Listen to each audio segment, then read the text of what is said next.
I'm Chris Yeager at Lannel. I'm a co-lead for the host onboarding effort along with Adam Gus at Oak Ridge.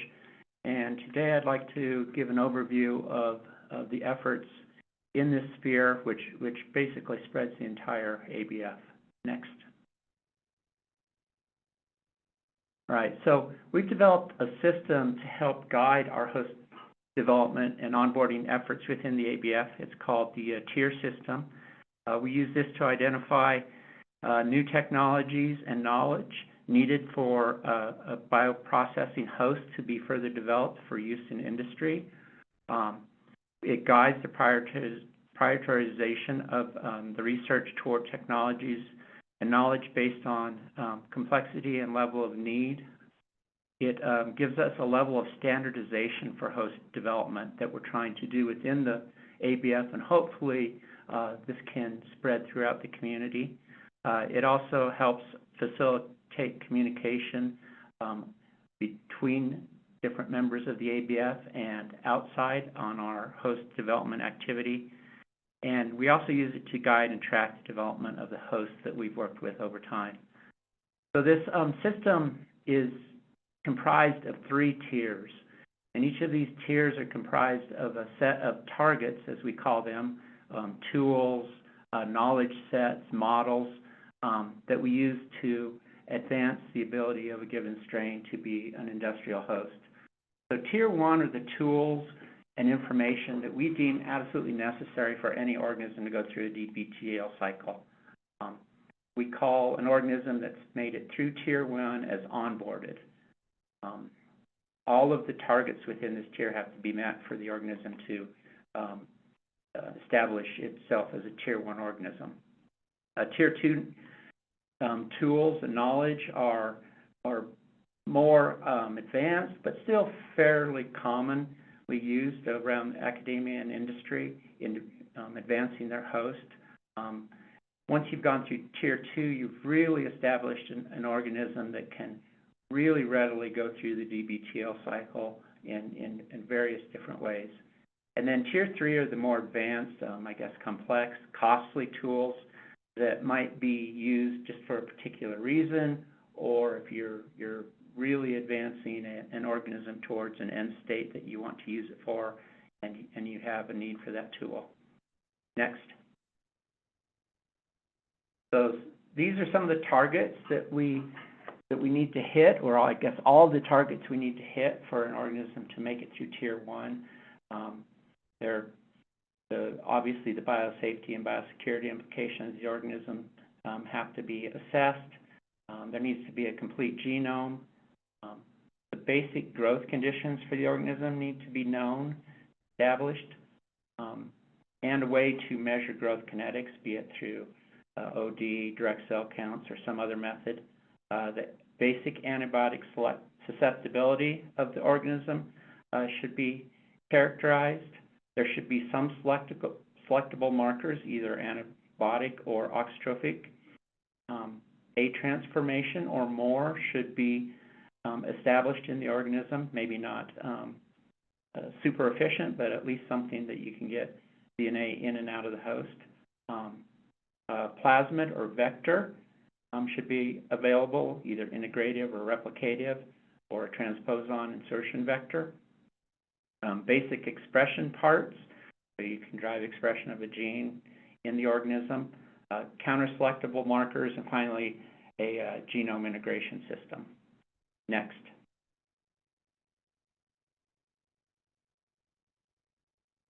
So these are the targets that we've set up for tier 2. These include substrate and toxicity panels, omics data sets, centralized databases. The tools that we have within, I guess, tier 2, and some of these might be tier 3 also, include safe chromosomal insertion sites, expression parts, adaptive laboratory evolution experiments, biosensors, high-throughput screening, loss of function overexpression libraries, and more. That's listed in this table, and we also have the table for tier 3 available. I should say that this tier system is going to be published soon. It can be submitted any day now if I can get myself to do it. And if anyone's interested, I'll send you a preprint of the journal, or the manuscript, excuse me.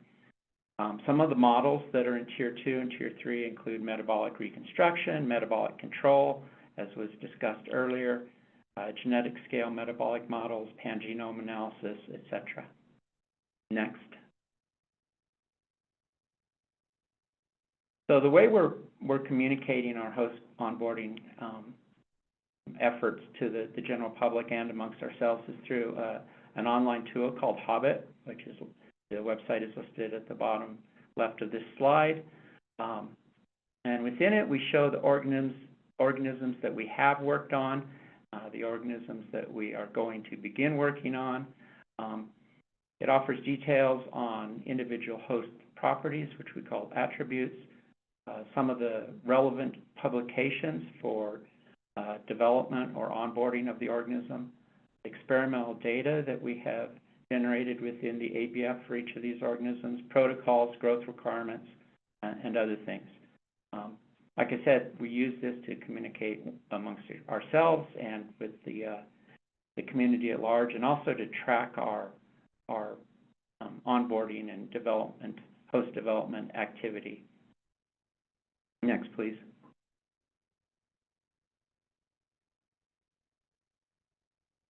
So if you click on any one of those given organisms shown on the front, it'll give you more details. And this, for example, shows where we are within the tier system. So for Pseudomonas putida, we've met all of the targets for Tier 1, most of the, or all of the targets for Tier 2. We will say a tier is completed if we've met, or Tier 2 or Tier 3, 80% of the targets, and then an additional, say, 20% of the targets in Tier 3. But you can also open that tier and see the exact status of each of the targets, so what we have done within the ABF. So, for example, on Tier 3, we've met like 50% of centralized databases for multi-omic and multi-data integration analysis, 50% of the way towards what we feel is established kinetic modeling of the organism. We've maybe got a quarter of the way towards what we consider platform strains. Okay, next. I should also note that on the previous slide it had said last updated in 2022, and that's not correct. We've just got a little issue with that date there. Okay, next slide. Okay, so the current focus of the host onboarding has changed relative to past efforts due to our restructuring. Most of our efforts are aimed at the hosts that we use in the core projects: Aspergillus, Rhodosporidium, Pseudomonas, and the Caldi strains. So for Aspergillus, Rhodosporidium, Pseudomonas, we've developed, those are probably all Tier 2 organisms, a lot of tools, knowledge, models available for those, and we're just starting the onboarding for Caldi.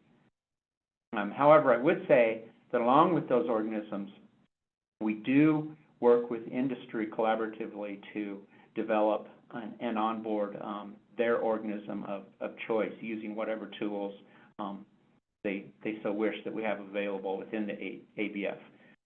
Some of the tools that we're actively developing include libraries of parts, SAGE DNA integration system, developed at Oak Ridge by Adam and his team, CRISPR-I is also being developed at Oak Ridge, biosensors for new products, hosts, and temperatures, evolution of thermostable proteins, droplet AL, adaptive laboratory evolution, and more. And most of these we'll have a 10-minute talk on today, so there'll be more details there.